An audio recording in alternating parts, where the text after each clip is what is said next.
This talk is dedicated with love and devotion and gratitude to Bhagavan Sri Satya Sai Baba. Good afternoon, fellow students. We are all of us clearly just that. We're all of us students in the process of learning and growing, and this planet seems to be a place, at least it is for me, in which learning sessions are in continual session. And Swami's teachings give us an opportunity every day to learn something, to change, to grow, and to feel more fully what it is that is within us, and to experience a sense of joy and love and peace in our hearts. Truly, all of creation is one great cosmic symphony, and our job is to find our own note, and we each of us have a note. And the most terrible situation that I can think of is to go through our life and never really find the right note for ourselves. Swami helps us, because that note we find when we understand that there is within us an inner divinity, which is our reality, and we make contact with it in a way that is practical, is usable in a day-to-day living, and that makes us feel that life is meaningful and successful and beautiful and gives us a sense of joy in the living. I came to Swami as a result of reading Dr. Sandweiss's book, Sai Baba, the Holy Man and the Psychiatrist. So I'm here because of him, as a lot of us are. The experience has taken me many, many times to India, 15 so far. And in the process, I have checked out what I had read, experienced it for myself, because to hear something secondhand may touch you, may move you, may encourage you to find out for yourself. But for me, you have to come and see for yourself, taste for yourself, find out what is meaningful and right. And Swami encourages us to do that. Several years ago, I had asked Swami if I could bring a group of boys, students, and he said yes, and I asked if I could do a play, and we did that in 1993. It was a very good trip. It was beautiful. And last summer, Swami called me in. He said, last time, some of the boys were not ready. And he invited me to bring another group this year. And I said, well, Swami, this time the boys will be ready. Well, is it really up to me? It's really up to him, but I was going to do everything I could to see that I was doing my part. And so during the course of the past year, we put together a play. 18 of us from all parts of the United States went. 18 boys from different states, ethnically, geographically, a picture of the United States. And it was a most extraordinary trip, and I'd like to tell you about it, and then to have some of the boys tell you some of their experiences. We arrived in mid-May, in time for the summer course, which started May 20th. The first part of our trip was really a series of very, very tough tests. Tough tests in the sense that we were putting together a play for Swami, and that is not easy to do, American musical drama called Time to Care, the theme of which was personal transformation through applying Swami's teachings in daily life. Well, what we found when we got there were all kinds of obstacles. Half of the boys were sick for several days, and they were almost all the lead players. There were power outages, so that we weren't able to rehearse. We could not use the auditorium where the play would be given, because that's where Swami was giving his afternoon discourses. There were loads and loads and loads of problems, and it wasn't until the day before that we really had our first real rehearsal. At that point, I was beginning to feel very panicky, and although people always say, well, Swami will take care of it, Swami, okay, don't worry about it, it'll be all right. Nevertheless, when it's your responsibility, you really want to work hard and see that it's properly done. What actually happened was that the day before, we did rehearse the play, and it was not too bad. And somebody had suggested that we get from Bangalore a smoke device because somebody had done that in Bombay and thought it was very theatrically effective. So we got a smoke device, and in our one rehearsal, this smoke device let out this great wall of smoke. It was very hot, very steamy, and the wall just sat there on stage. Wasn't very good for the throats of the actors behind the wall. Eventually left, and we decided, okay, no big wall of smoke. The next day, Swami announced that he would shorten his discourse, and so that it would end at 5:30, so that everyone could go and get something to eat, and we could begin promptly at 7 o'clock. Well, at 5:30, Swami finished his discourse, and the warden sent food over to us so that we'd have something to eat. And backstage, it was bustling with all kinds of confusion, with Swami students helping with the music, makeup, lights, and a sound system, but that was standing mics, and we really hadn't had the opportunity to practice with them, not totally sure where those mics were going to be and how it would affect the action on stage. And then there was going to be a slideshow with the overture, a slideshow because the play was set in New York. Of course, I knew that the college had several slide projectors, and they did, except that not one of them was working.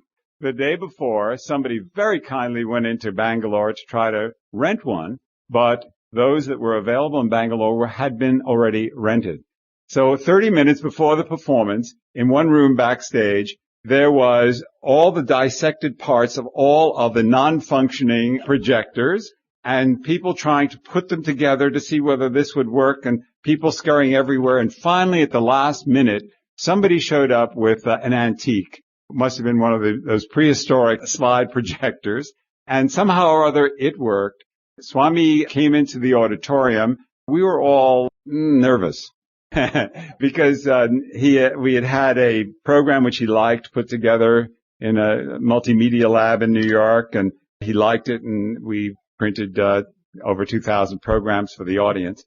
And then Swami came backstage, and that was so extraordinary. He came back in just a very few minutes and totally changed the entire feeling of every single one of us. With what ease he can put us at ease. Instead of being nervous, we were laughing. We were happy. He asked us simple little questions about what is your role, where is your costume, because we were singing a dedication song and not everybody had everything on. By the time he left, everyone was feeling so light and so happy, and the play went quite well. Not bad. Swami was very happy. We were happy. And after the play was over, he came on stage and gave us all gifts. He materialized 2 little rings with 3 little diamond stones on for 2 of the leads and put it on their fingers.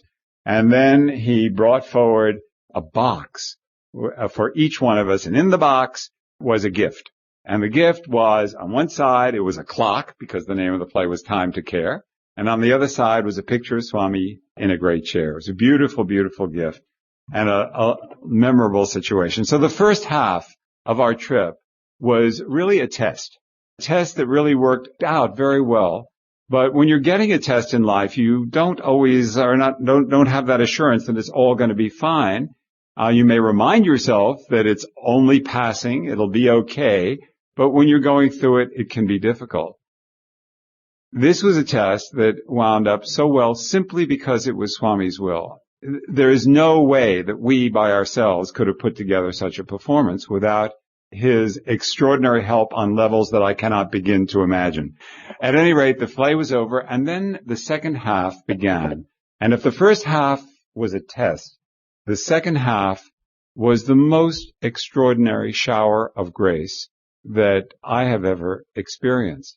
And I wondered why it was that we as a group of myself and 18, what Swami calls boys, merited that daily attention, the 6 interviews, and an endless series of givings on his part. And I'll tell you what he gave in a little bit. I think it was merited because as a group, there was a great deal of unity and harmony. And I've taken groups before to Swami successfully, but not like this. And if there is a feeling of love, if people don't get the personality issues up front, if the ego is gentled down, if you're banded together with a sense of love, Swami responds to it. Every one of the guys who was in that group knew where they were going, who Swami is, and there was so very much genuine love and caring, plus an understanding that to work as a team, and it was a team, that they had to be very well disciplined, and they were wonderfully well disciplined, and Swami responded to it in extraordinary ways. So I think what happened was the combined energy of this entire group, and the group was very different from the first time, and I think is of importance for many of us. And the difference, I said, was that all knew who Swami was. It wasn't a matter of curiosity, or what is this going to be like? Is it true that he can materialize things? Is it true that he really knows everything about everyone?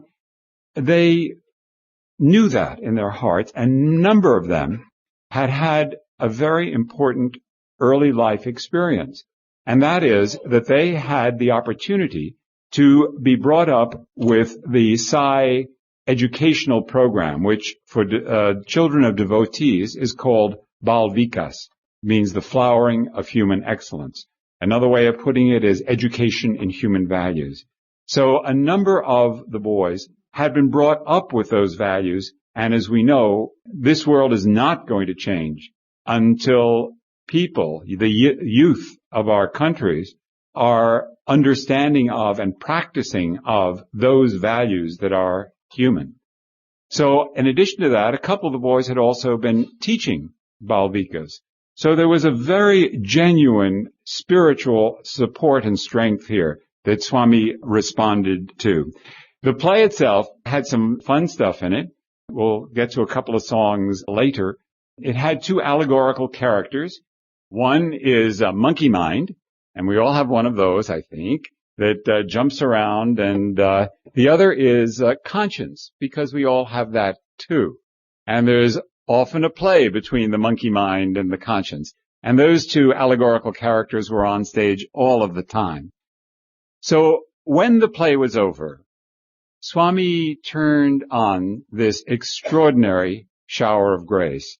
The discourses that are given for summer course are often called summer showers at Vrindavan. Summer showers, well, because it's a rainy season, and sometimes you get some very strong showers. In this case, the shower was a pure shower of love and a pure shower of grace. I'd like to tell you a little bit of some of the interviews that we had and the things that happened. Incidentally, one day the warden told us a story on the inside that Swami called him and he said, "Why do you have that boy on the third floor? He has a heart condition." And the warden said, "Nobody told me he has a heart condition. I didn't know that." Swami said, "Yes, he has a heart condition. Move him to the first floor right away." So he moved him to the first floor right away, and then Swami called the boy in. Now the boy, as it turned out, had never told anyone that he had a heart condition. Only his mother knew. Literally, only his mother. And so he called the boy in the interview and said, you have this heart condition. And then he materialized for him a heart made of some kind of stone. And it was, he said, "This is your heart. And you see where it goes here, and you see that this gray area. The problem is there. You hold this every day in your hand, and as you see that gray area disappear, so will your heart problem disappear." I just said the thing, and that's exactly what did happen. Swami's summer course, during the course, he chose the Bhagavata, which is a book, a wonderful book that really deals with two things. It deals with the deeds of the divine, and it deals with the stories told by devotees about the divine. At the same time that he was doing that, he was creating his own Bhagavatam for us, and it was very, very beautiful. The first interview, he asked us what was the essence of summer course, and the boys replied, control the senses.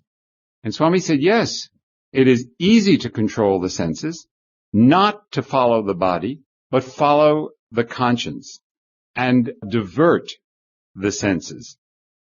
He talked about the necessity of practice in doing any spiritual work. It's all in practice. He said when you're cleaning the floor, for example, at home, you are cleaning your heart. And think that that's what you're doing. When you're cutting up vegetables, he said, you're cutting out the bad qualities that you have within you. When you're making chapatis, which is a thin form of, bread, would you call it, or like a taco tortilla, thank you. He says what you're doing in rolling it flat is broadening your mind. He's always so very simple and direct. For example, he asked all the boys what they were doing, and the boy who played Monkey Mind was not sure about what schooling he should continue with, and so he gave this very, very long kind of thing, and then Swami looked at him and said, yes, I know, no, what are you doing? And then the boy finally said, working. And then Swami said, when you eat, you don't go like this, you go like this. You go simply and directly. For those of you who go to India, I find that it's very important that we learn to express things very simply. For example, if you're going to write a letter to Swami, if you've thought about it a lot, you will be able to boil it down into fewer words rather than pages and pages and pages. It'll be clearer to yourself and better. If you have something to ask Swami, if you also boil it down and put it in the top of your head, then it will come out at the right time and it will be very helpful.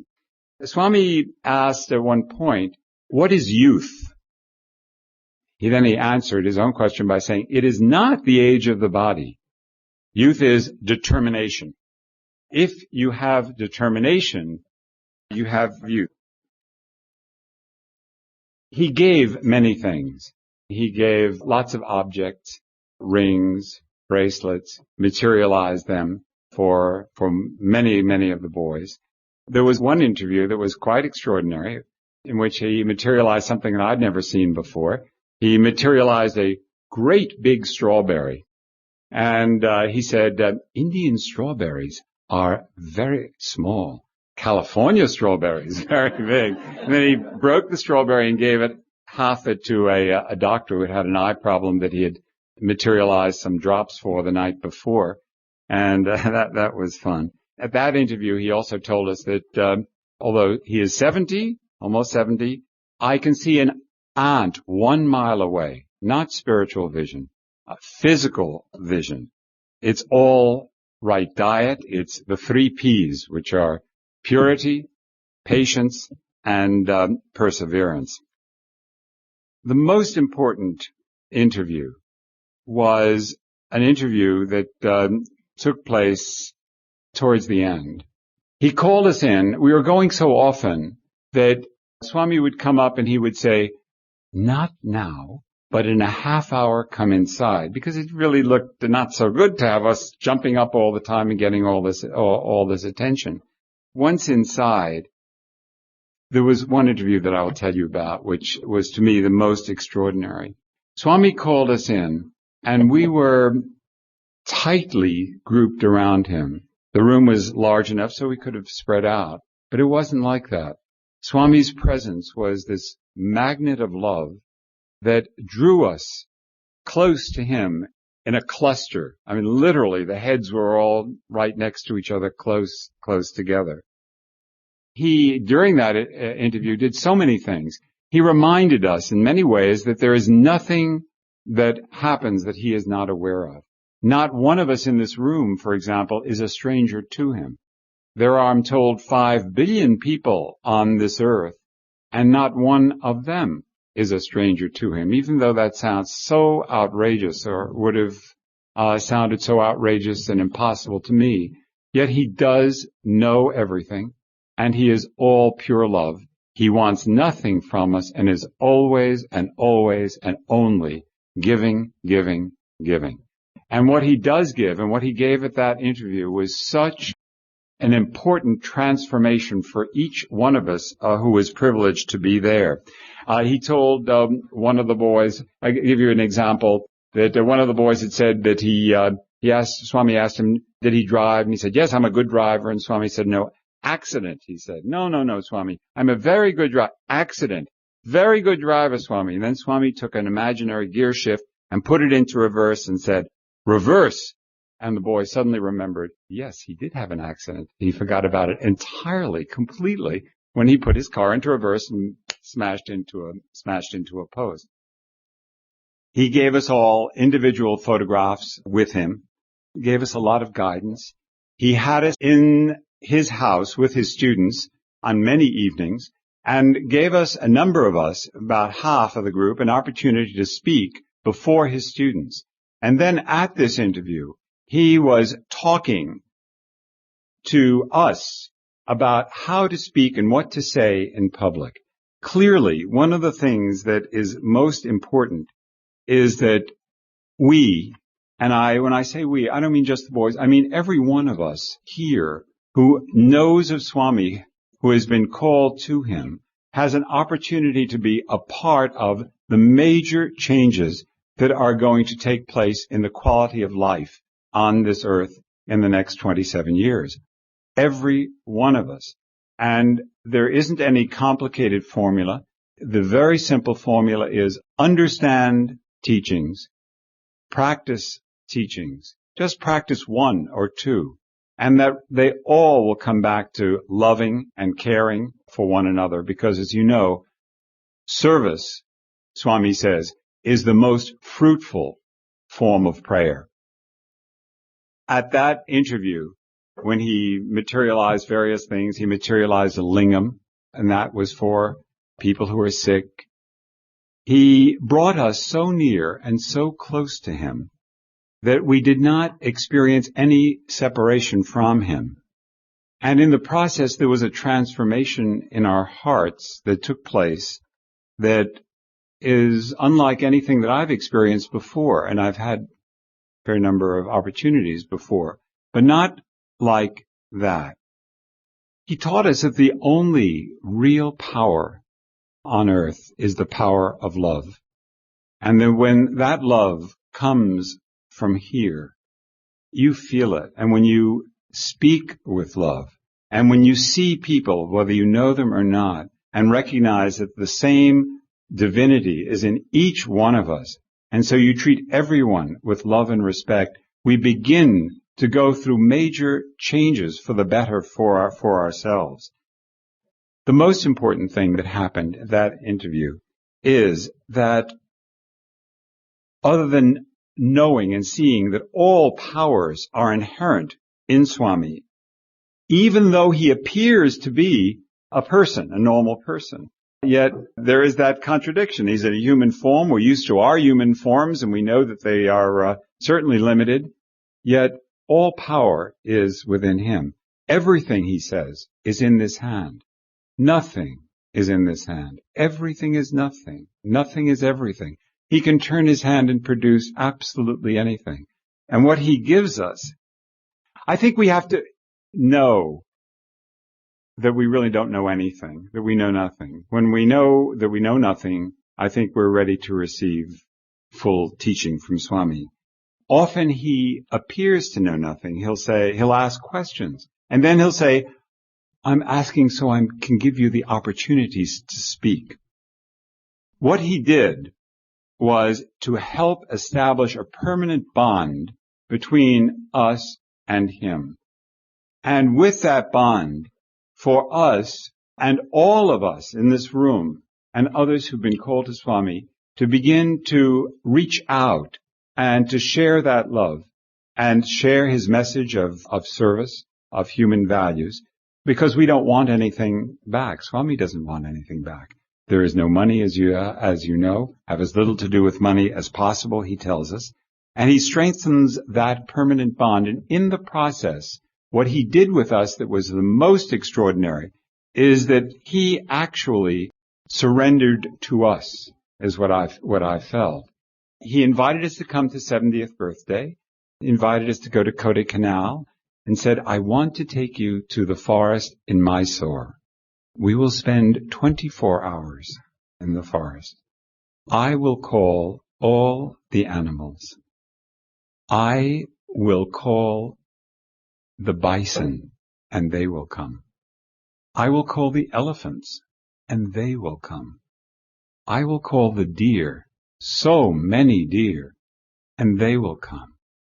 I will call the lions, and they will come. And I will call the elephant with no tail, and he will come. That's an invitation that was so extraordinary. Let's see what happens with it. He says that faith in God is natural to man, and that doubts about God are artificial exercises of the mind. I think that's a very interesting thought. The extraordinary experience of being with him, of his continually giving his love, and also expressing that love in objects that he will give you, or candy that he would throw you, or endless ways of giving and transformation. They still the monkey mind, and they open the heart, and you feel his love within you. And all that you really want to do is to serve him and to do the work that he has come on this earth to do. When I was there with a group of newcomers last September, there was a 13-year-old boy, and he went up to Brian and he asked him about his studies and asked him what study was for. Brian didn't remember. Study is for steady, Swami says, to keep your mind steady. Then he looked at him and he said, you and your generation are the people of the golden age. And what Swami says must be, it will come about that way. We, each of us, have our note to sound. Each of us have our own role to play in this ongoing and developing drama. And as I see it, it is extraordinary grace that we have been called to him and have the opportunity to learn from him, experience him, and then go out and serve others. He said, I am not the master. I am the servant. And I think that's what we should remember too. We are all servants. For God says, I am the servant, we are certainly the servants. Next.